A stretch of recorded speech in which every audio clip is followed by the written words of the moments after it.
Hey Waffle Gang, I do hope you're well. My name is Mark and today we're checking out some more Reddit stories, and if you do love a Reddit story, why not consider hitting that like, subscribe, maybe that notification bell too, and let's crack on with today's first story. Much love, guys. Now, today's first story is one that we've likely covered in the past at some point, as it's been going on for a long time, but now there is new updates attached to it. It's from the True Off My Chest subreddit from CheatersSuck12, who says, I saw my husband and my sister naked in my kitchen. They start off, I can't move. If I move, it becomes real and I have to accept what I saw and think of what's next. I come home from work early and saw my sister's car, thinking maybe she was dropping off some food from her job. But no. I walk in, I see my husband and sister naked in my kitchen. The kitchen I paid for. As soon as I registered what I saw, I got into my car and left. I kept driving, just driving, until I found the hotel I'm at now. I don't want to believe it. I don't know what to do. My sister, my only family, and my best friend, the one who's supposed to be there for me and support me. My husband, my person, my other half, the one who's supposed to love and respect me. The two most important people in my life have ruined everything. I've blocked them both on my phone. I don't want to hear any of the bullshit excuses they come up with. I don't want to confront this. I want to go back this morning when everything was fine. The first commenter said to OP on this one, unblock them and just let their calls go to voicemail. Turn the ringer off for each of them in your accounts. That way you can get recorded proof of their apologies and excuses via voicemail. You may need that type of proof for your divorce. Sammy says, just from a banking standpoint, I work at a bank. File legal documents intending to separate.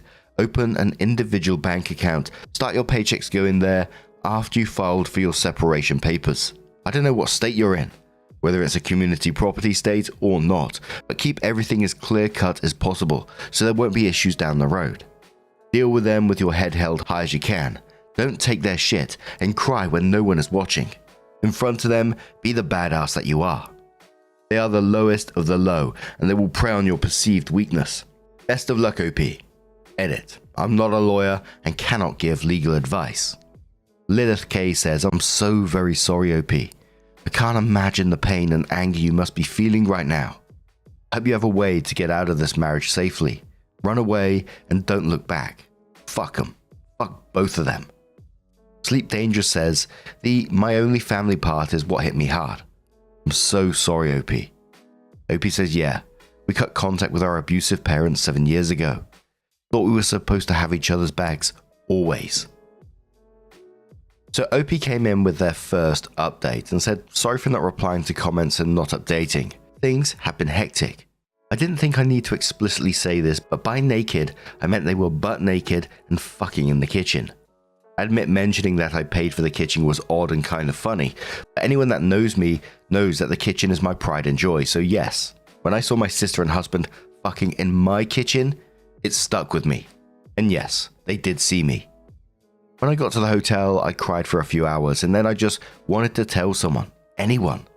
The two people I would talk to when something happened in my life were the two I needed to talk about, and it was 11 something in the evening, so I wasn't going to disrupt my friends' evenings and burden them. So instead I came to Reddit, thinking not many would see it. The response I received was overwhelming. I want to say thank you to everyone that sent me kind words and advice. Thank you so much for all the virtual hugs. I know I commented only once. It's because I had so much to think about and do. I appreciate all the love and support. There was so much amazing advice given in the comments. Although a lot of it was American based, I still appreciate it. But one thing I did see a lot was to unblock them and keep the texts and calls as evidence. So I did do that. After posting another good cry, I knew that I had to get my shit together. I didn't have my sister or any family to help, so I had to do it myself. I started researching what my next steps were. In the morning, my friend called me saying my sister contacted her, wondering if I'd been in contact with her. I told her what happened and she very kindly offered her spare room and her day off work to help me sort stuff out. I called in sick at my job and my friend helped get things done. I got in contact with my friend who works at a bank and she helped me started sorting my financials. My friend also found me a lawyer to consult with. After my phone consultation with a lawyer, was so overwhelmed. I now know why so many women don't divorce their cheating husbands. It's such a lengthy, expensive, and emotionally draining process. I fortunately made a stable income and can support myself, and we, fortunately, don't have kids. I have to remember that things aren't going to happen in one day. It will take time.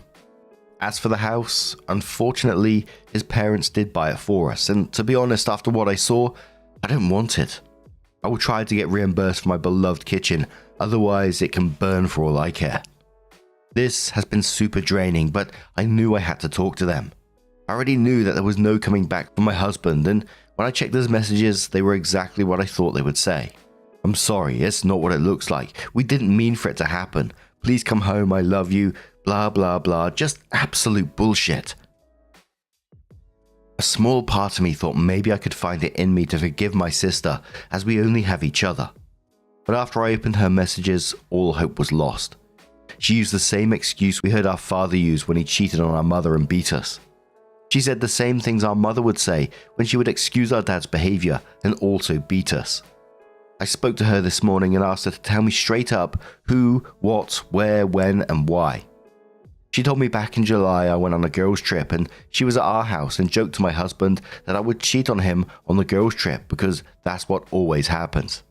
He said, nah, and they joked about it, but she said he could get even with me, and they ended up doing it once. One time led to 2 to 3, then to whenever they could do it.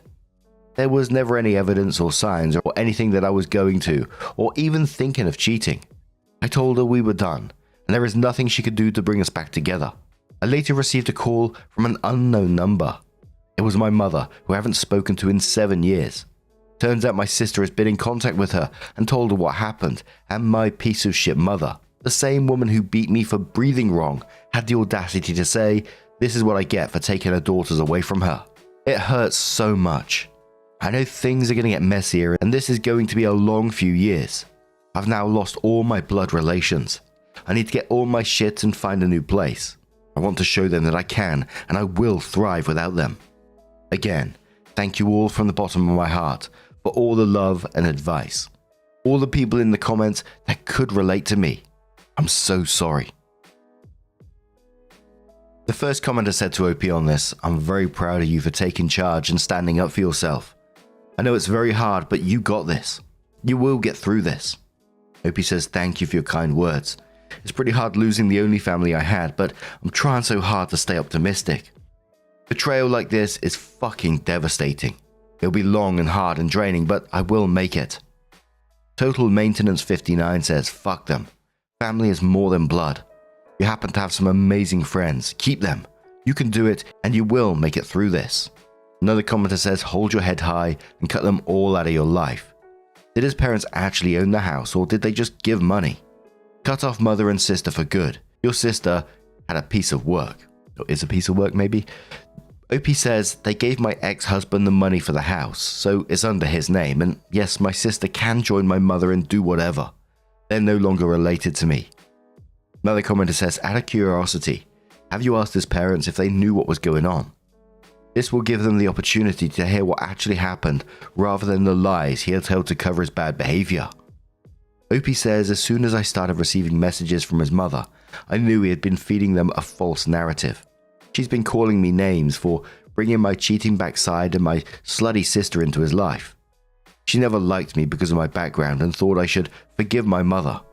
Unfortunately, all I hear from them is bullshit he's told them." So 10 months later, OP comes in with an update and says, "I actually forgot this account until recently, and when I logged back in, I saw so many people still commenting, messaging me, and checking up on me. To those people, thank you for your kindness. Since so many still ask for an update and I've shared such a big part of my life, I may as well give a small update. Back in October, my life was in chaos, but I was determined to soldier through it and show them that I can make it without them and succeed. I had to meet with my ex to talk about the house, and he kinda gave up and we decided to sell the house. I was reimbursed for my beloved kitchen. At first, my sister would show up at my job and my friend's house, but once I told her that I would get the police involved, she stopped. I haven't seen her since February. I did hear from my pathetic excuse of a mother again, but that was also shut down, and I have not heard from her since the end of last year. I'm from New Zealand, so my ex and I have to be living separately for 2 years before we can divorce. Although I want nothing to do with him, I'm not too fussed. 1 year is almost done. I started therapy, which has been healing. I wish I had gone sooner. I've moved into my apartment and I was promoted at work. I've also gone on 2 girls' trips and had some extra fun these times as I was a single woman. And I've also started seeing someone. He has been very kind. Thank you all again for your kindness. Hope this is the update you were looking for. Additional says to OP, I'm glad you updated. You are happier. Never introduced the man to the family. Wouldn't put it past your sister to repeat her behavior. Cutting the toxic people in your life brings so much mental freedom. Living a happy single life after divorce is a kindness to yourself. Best update so far. Yeah says, from what it sounds like, she's gone no contact with all of her family, sister included. The former because of the abuse and the latter because of the reason for this post. And 18 months later, OP comes in with a final update and said, hello, it's been a while. I still get messages and notifications asking for an update, so this will be my last one. I'm officially divorced. It took a while, but I got there and my ex-husband had 2 years to accept it and not fight it. I've got my own house, a nice kitchen, a cute mature man on my arm, friends who treat me like a sister should, and a job that respects me. I'm happy and couldn't care less where my biological family are and what they are doing. I'm enjoying the wonderful summer we're having in New Zealand and living my life. Thank you for all the support. All the best. And then shares a picture of a beach. And that is absolutely stunning. I could go for a dip in that right now. Comfortable says, hell yes, this is what I pay the internet for. And Ping says, so happy to hear you're doing well. Thank you for updating us and all the best with your new life. And I don't think there's really much more to say after that, is there really? Just well done, OP. That is the way to do it. You've lent on the true support that's around you, true family, and you're now thriving. Continue to do so. Much love to you. And now let's move on to another story. Now, our next story comes from the Relationship Advice subreddit and says, my 30 male, partner 30 male, won't let me sleep, and I don't know what to do. First off, I'll say I have sleep issues. I find it very difficult to get to sleep and stay asleep, despite taking medication for it. And when I finally do sleep, I snore. I've tried so many fixes for this. Nose strips, adjusting positions, spoke to many GPs about it. Nothing's worked. I can't control it. My partner has taken to, instead of rolling me over, just losing his patience and kicking doors open, yelling, screaming, hitting the bed to scare me awake. This has started a few months ago and was super infrequent but has now picked up and is happening multiple times a week now. I'm now having an even harder time getting to sleep. Bedtime has given me so much anxiety. My body is like on a hair trigger now. I wake up at the slightest noise and never fully drift off anymore because I'm just expecting to be woken up in an extremely aggressive manner. I feel like I'm at the end of my tether. How do I get them to listen and just let me sleep? I mean, it's ridiculous to be scared of going to sleep when your partner is home, isn't it? I don't know what to do anymore. I just can't up and leave him because he's totally dependent on me financially and I don't have anywhere I could stay. We live paycheck to paycheck and it's not like I can just sleep somewhere else and still support us. He is so angry all the time now and I don't know how much longer I can be around him. I just want to be left alone to sleep in peace. Nah, absolutely, that is a form of abuse. He's choosing to violently wake you up instead of using, any other kind of solutions there are. Earplugs, separate rooms, a white noise machine, something along those lines shows that, this isn't really about the snoring, it's about his control and intimidation towards you. No partner should treat another like that. So, I know it's easy for me to say, but you need to get yourself out of that situation as safely and quickly as you can. But just as a little side note on snoring, I also have a bit of a problem with snoring at night when I'm super tired or whatever. And I have a little bit of a overbite as well. And the first solution I tried, I found it's almost like a gum shield that you put in hot water and it adjusts your teeth. And you can adjust the bottom one to push your jaw ever so slightly forward. It worked first time. Just throwing that out there just in case anyone else has the same issue as mine. I know there's many different reasons why people snore, etc., but throwing that one out there. Danik says you need to figure out how to leave him. Him being financially dependent on you is not your problem. That is a legitimate form of torture to deprive people of sleep in that manner. What an absolutely disgusting way to treat your partner. Alarm Jellyfish says this is abuse, and abuse always escalates. Considering how angry and violent he's already acting, I fear OP is in much more danger than he realizes. OP, time to pack your things and find somewhere safe to stay. Even a shelter until you find somewhere for just you is an infinitely better option than staying with him.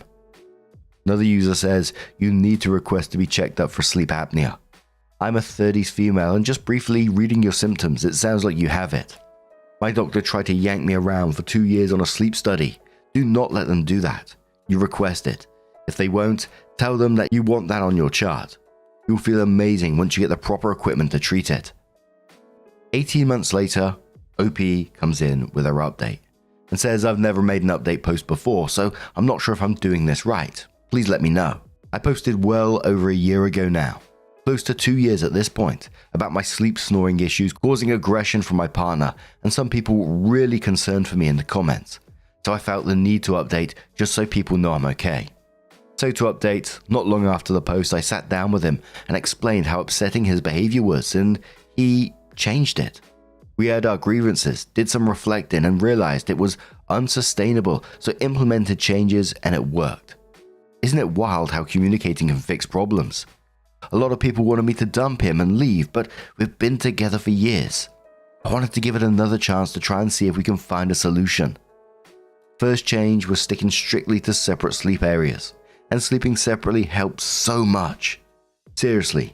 We're so much better rested in our own spaces, and our sleep routines aren't being disrupted by each other. Also, fun sleepovers with no sleeping. Lol. Sleep deprivation was making us both crazy stressed out, and we're not handling it well. Him, in particular. I've reached out to my GP since, and I'm currently still on the waiting list for a sleep study to confirm sleep apnea, which is not ideal, but at least there's movement there. Love the NHS, but don't love how long these wait lists take in my area. He also started therapy soon, after my post, and we found out that he's autistic, which he suspected before but didn't know what to do about. He got diagnosed and really dove into resources on the topic, and we've both learned so much about how to deal with it. He's done so much work on recognizing and coping with being overstimulated. Yeah, the loud snoring, extra distressing for him with his sensory issues he didn't understand how to identify, and redirecting his anger into healthier outlets. He's now trying to get me to get assessed too. I'll say something like, "Where are the scissors?" The way this thread is hanging off my sleeve and touching my arm makes me want to peel off my skin. And he'll just hold up a book on autism and point at me like, with a little evil smiley face, which is fun. And our financial situation I mentioned in my post, it flipped. He found a job and then I lost mine, so we're no better off on that front. But sleeping, and as a couple, we're doing so much better. I want to thank so many commenters on my first post for helping me realize it was not healthy or okay for either of us. We're still working on it, but we're in a much healthier, happier place. Thank you. Jealous reply saying, "Separate sleeping spaces for the win. My husband moved into the spare room due to his snoring and incessant restless legs.